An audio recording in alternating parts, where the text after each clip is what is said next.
In North Korea, being born into power doesn't guarantee safety, it guarantees surveillance. Today, you'll hear an account of what happens when even the highest-ranking officials question the regime's decisions. This is the untold story of someone who dared to challenge the succession plan and faced consequences that most of the world will never know about. In a system where 25 million people have no voice, this testimony reveals the paranoia and brutality that defines life at the very top. If you believe these stories deserve to be heard, please subscribe and hit the notification bell. Your support helps us amplify voices from the world's most repressed nation. That day began in the underground conference room of the Workers' Party headquarters in Pyongyang. A large table stood in the center of the room, with a single report placed on it. The officials stood in a line, but no one dared to speak first, although it was just a piece of paper. The content within it could shake not just one person's fate, but the entire power hierarchy. The title of the report was very short: Verification Report on the Long-Term Leadership of Successor Kim Jong-un. Just looking at the cover, it seemed like a plausible internal evaluation. But as you all know, in North Korea, words like successor verification and long-term leadership are never easily uttered. However, the subject of this evaluation was none other than Kim Jong-un's daughter, Kim Jong-un. Even a cursory glance at the report revealed that this was not just a health report. There is a possibility of accumulated fatigue due to recent frequent on-site guidance and event attendance. Concerns about the succession structure have been detected among some military officials. Excessive deification reports by foreign media could become a burden in the long term. On the surface, it was packaged as cautious concerns, but in reality, each sentence sounded like this: Is it right to establish Kim Jong-un as the successor? The issue was, who created this document? At the bottom of the page, the officials' faces stiffened simultaneously upon seeing the words written on the author line. Joint review by the Organization and Guidance Department and the Propaganda and Agitation Department directly under Kim Yo-jong's line. This meant that the move to put a brake on Kim Jong-un's succession structure came from Kim Yo-jong's line. Ladies and gentlemen, in North Korea, succession issues are not just family fights. They are issues that support the entire regime like a pillar. And now, the second-in-command was thrusting a knife into that pillar, creating a crack. Shortly thereafter, the document was immediately delivered to Kim Jong-un through the No. 1 reporting system. Upon receiving the document, Kim Jong-un initially read it slowly, line by line, without a word. According to the staff who watched from the side, his expression grew as cold as ice with each page turned. The moment his eyebrows twitched and his lips closed tightly, the air in the conference room suddenly turned cold. After reading to the last line, Kim Jong-un remained silent for a long time. It was so quiet that only the sound of the clock's second hand could be heard. Then, suddenly, he slammed the document onto the desk. The successor issue. Who dares to touch it? With those words, the shoulders of the officials standing against the wall simultaneously flinched. Some lowered their heads further, and some closed their eyes, because everyone knew too well what was about to happen. Shortly thereafter, an additional report came in. The names of the key figures who drafted the document and the officials who participated in the review process were listed one by one. And at the very top, one name was quietly written. Kim Yo-jong. Kim Jong-un saw the name, closed his eyes for a moment, then opened them again. And in a very low voice, he said, "Yo-jong, did you submit this report?" From that moment on, the entire upper echelon of Pyongyang was placed before an invisible storm. That night, in the underground corridors of the Workers' Party, footsteps that were usually hard to hear continued to rise and fall. The lights in the secret conference room did not go out, and the summoned officials disappeared, one by one into the room with stern expressions. And finally, at the very end, one name was called. Comrade Kim Yo-jong, please come before the chairman immediately. Kim Yo-jong's downfall was quietly beginning with that one report. That dawn, Kim Yo-jong was urgently summoned to the Pyongyang State Security Department building. The phone call left only one sentence: "Come immediately." You all know too well what this means in North Korea. Such a summons is never a good thing. As she entered the building, she noticed the guards lined up along the corridor. It was a completely different level of alertness than usual, and the entire building was eerily quiet. Kim Yo-jong said nothing, but her fingertips were trembling slightly. With this level of deployment, she well knew that an investigation against her had already begun. As she entered the interrogation room, the report, delivered to Kim Jong-un the previous night, was placed intact on the desk. Across from the desk sat the deputy director of the State Security Department and two officials from the Workers' Party Organization and Guidance Department. No one spoke first. The air in the room was so thick with pressure that it seemed to solidify. After a moment, the deputy director quietly opened his mouth. "Comrade Kim Yo-jong, you would know better than anyone where this document originated." Kim Yo-jong took a short breath, and slowly she looked up from the document to face the deputy director. Under normal circumstances, she would have confidently controlled everything. But this time, instead of confidence, caution was the first thing that showed in her gaze. She spoke softly. The document was merely a compilation of officials' opinions on the stability of the successor. There was no special intent. Although she said that, the officials' expressions did not relax at all. Already, within Pyongyang, the word Kim Yo-jong expressed dissatisfaction with the succession structure was quietly spreading. That single report seemed like conclusive evidence solidifying that suspicion. The deputy director spoke again. "When such a document is delivered to the chairman, what do you think it means? Comrade?"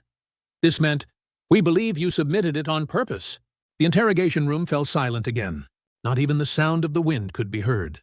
Then one official cautiously added, "Recently, the chairman has been frequently accompanied by successor comrade Kim Jong-un. Can you guarantee that this is unrelated?"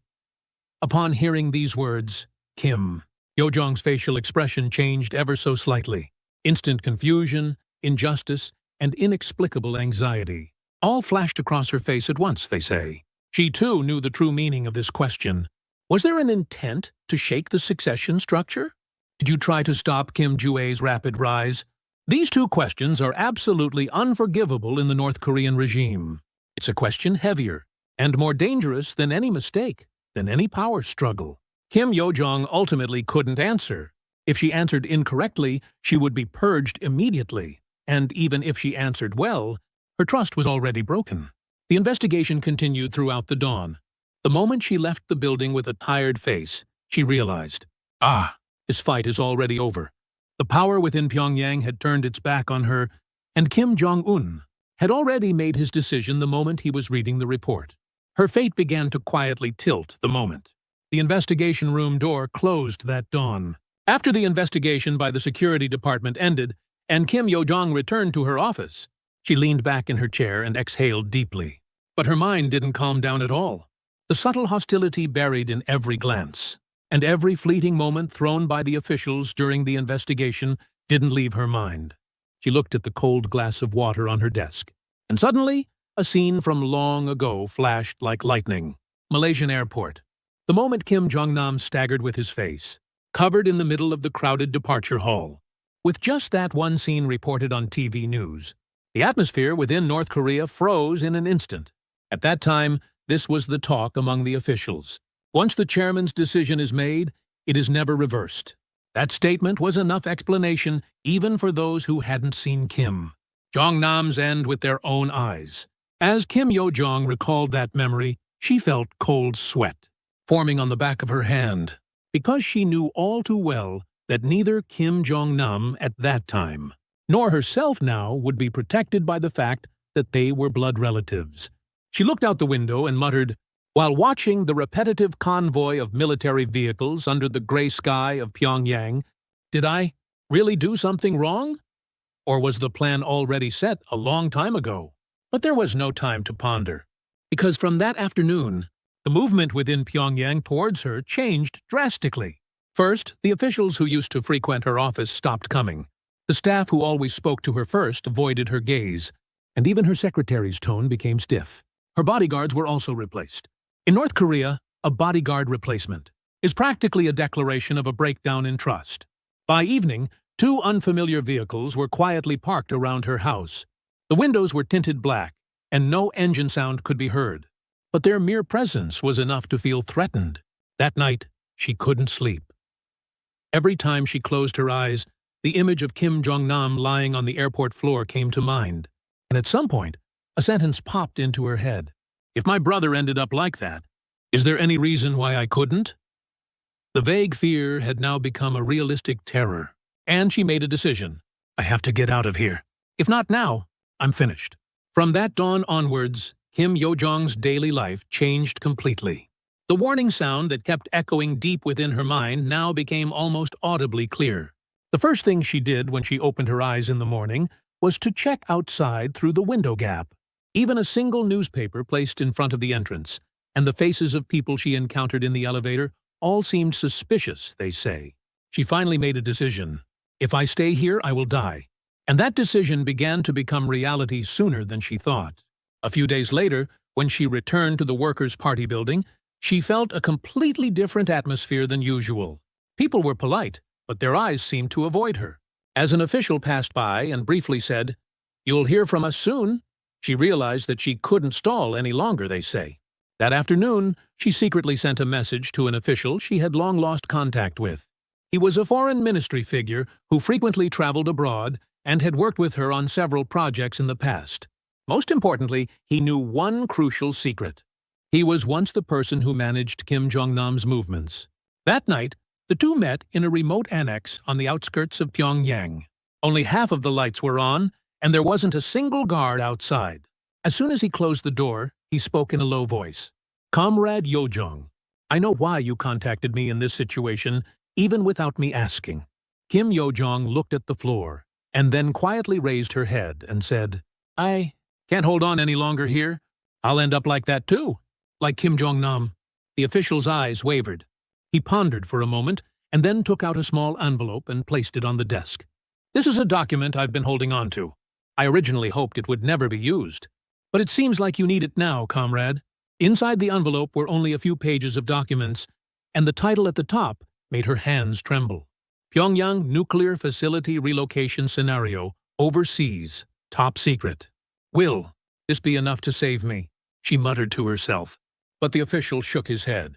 "This document is a card that can be used only once to request protection from a foreign country. But the success rate is less than 50%. Your face is too well known." She clutched the document tightly. "But I have to try. Better than staying here. I have to go where there's even a half chance of survival." The official finally pointed to a secret door. "At the end of this month, your name is on the business trip roster to Singapore. It's an official document, so it can't be easily changed. You must get off that plane and move immediately. If you're late, there will be no place to return to." She nodded briefly. Her hands trembled, but that tremor wasn't fear.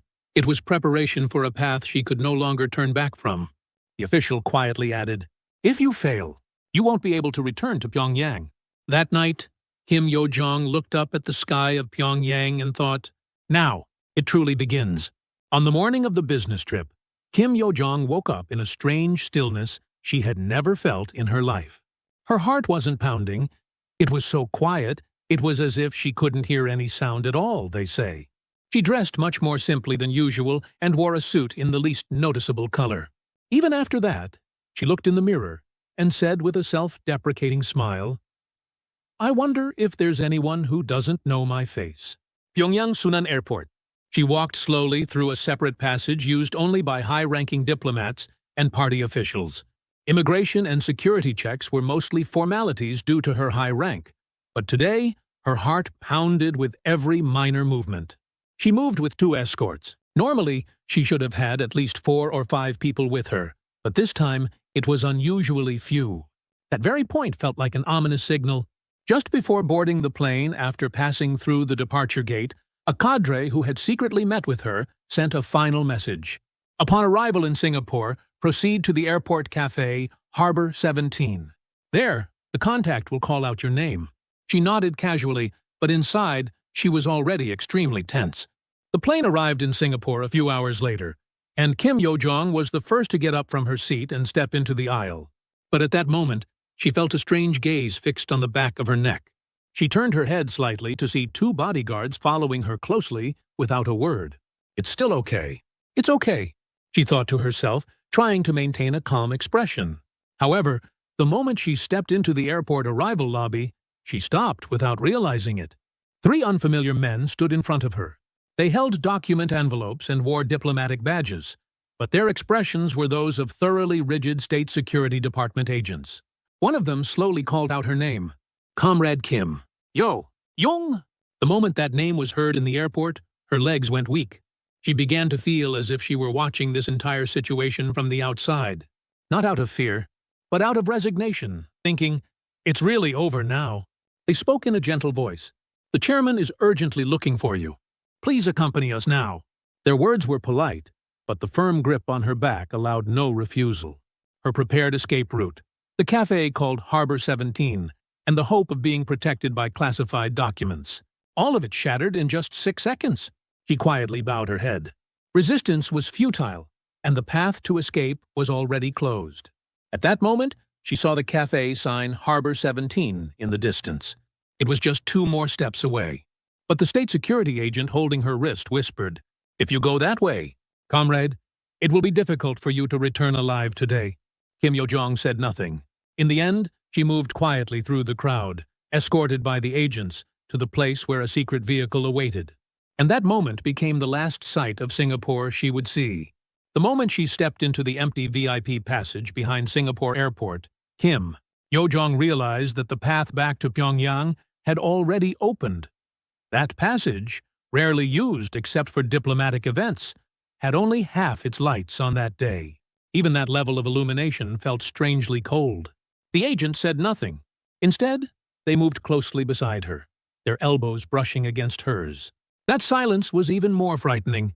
She knew all too well that this wordless escort was far more brutal than shouting or threats. Outside, a private plane marked departure from Pyongyang was already preparing for takeoff and waiting. The plane's door opened, and the agents entered first to secure the passage, then nodded to her. "Please enter." What followed was more silence. The seats were the same as those in a typical diplomatic plane, but there were no flight attendants, no officials, and no music. Apart from the faint sound of the engine, not even a breath could be heard. Before departure, the deputy director of the State Security Department, seated next to her, handed her a small plastic bag. "The documents you had are here." Inside, the Pyongyang nuclear facility relocation scenario documents she had risked her life to bring out were intact. She didn't even touch the bag. She knew all too well that the moment she did, those documents would no longer be a way to live, but evidence of guilt. As the faint light inside the plane illuminated, the deputy director looked up at the paper and quietly said, "The chairman is thinking of your safety." The trailing end of his words and the dual meaning of the word safety. She understood it perfectly. In North Korea, staying safe often doesn't mean staying alive. The plane landed, and the cold dawn air of Pyongyang seeped into the cabin. 2 black vehicles waited on the runway, their doors already open. She was quietly escorted like an object being moved, not a passenger. She thought the cars were heading to the Workers' Party headquarters, but they turned in a completely different direction.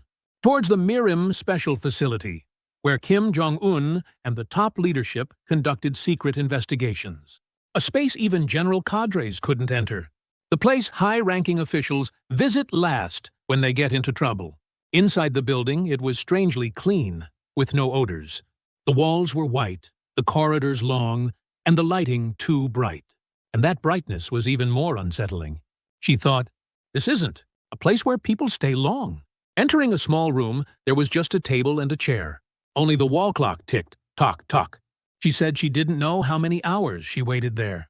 With no windows and only the sound of the clock, her sense of time collapsed. Then the door opened.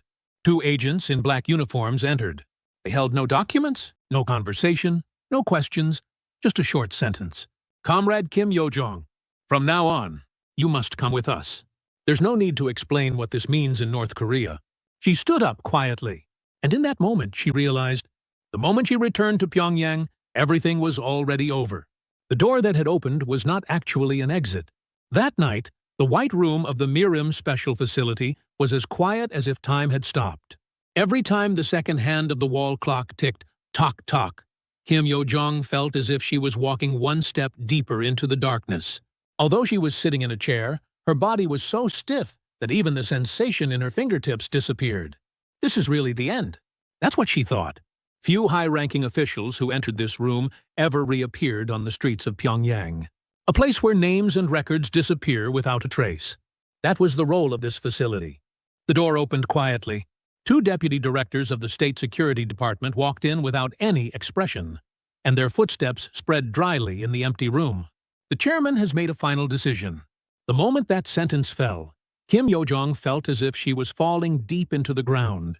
But strangely, they didn't pull out any documents, without any explanation, verdict, or paperwork. They just tried to take her outside. Only then did Kim Yo-jong realize her name had already been erased from the records, and now all that remained was the procedure of disappearance. At the end of the corridor, a black van was idling in the darkness. The inside of the car was so dark that nothing could be seen. The moment she stepped inside, no one would ever find her again. Then it happened. The sound of boots hurriedly running could be heard from afar. A man who had been holding his breath appeared like a shadow and shouted at the agents, "Stop! New orders have just come from above." The two agents stopped in their tracks simultaneously. Kim Yo-jong also froze and looked at the man. He caught his breath and then quietly said, "The chairman has ordered additional verification for Comrade Kim Yo-jong." He instructed not to move her immediately. Additional verification? This was a very rare thing in North Korea, and above all, it sounded like it meant buying a little more time. But the man took a step closer and whispered in a voice low enough for only her to hear, "And someone is helping Comrade." At those words, Kim Yo-jong instinctively lifted her head. A long-forgotten memory surfaced in his eyes. A close associate of her father who used to come in and out of the house when she was a child. The man who had been lurking around her like a shadow, quietly watching over her even after her father's death. He was that man. He said one last thing. From now on, there is only one path left for Comrade. But where that path will lead, no one knows. Those words sounded like hope, but at the same time, they felt strangely suffocating. She didn't know then. That path was not the path of survival, but the first step leading to the path of quiet disappearance. After Kim Yo-jong was transferred to the Mirim Special Facility, Pyongyang became eerily quiet. No reports came out of the facility for 3 days, and the area where she had been staying was suddenly put under complete control. An atmosphere that something had already been decided was spreading from within. A week later, a single-line document was sent to the higher-ups. Subject: died during investigation due to health issues. The officials knew well what this phrase meant in North Korea. It was not a sentence to record the facts, but rather a formal phrase created to finalize the procedure. After the news spread, the upper echelons of Pyongyang fell into a deeper silence. Not a single person officially mentioned the incident, and even in meetings, the name was quickly erased. The speed at which it disappeared from the records was so fast that it felt intentional. But the whispers among the people continued. She was purged. No matter how high your position, it's useless. Kim Jong-nam went the same way. So what's different about his sister? These words spread in low voices, and everyone felt the weight of those words. There was also one strange thing. Among the agents who had escorted Kim Yo-jong to the interrogation room, there was a secret rumor that the disposal order was once postponed and then reconfirmed. There was also talk that a close aide who had been by the side of the supreme leadership since the time of Kim Jong-il intervened at the last moment. It was also said that this person was the one who had been connecting the escape route for Kim Yo-jong before she was caught abroad. But a few days later, this aide also disappeared without a trace. No one knew if he had been demoted, protected, or followed the same path. The incident was quietly settled, and the daily life of Pyongyang flowed on with a stern expression. But the atmosphere had clearly changed. The fact that anyone could disappear overnight and that no position was safe, no matter how high, was deeply engraved in people's minds. So everyone kept their mouths shut and acted as if nothing had happened. But the internal fear only grew larger. The reason for telling this story is simple. Even now, in the North, someone is enduring the unspeakable reality in the shadow of power, and to remind ourselves that their lives can be turned upside down at any moment. If you like this story, please subscribe and like. Your attention is a great force in helping this channel continue to convey the reality and voices of the people in the North. Thank you for listening.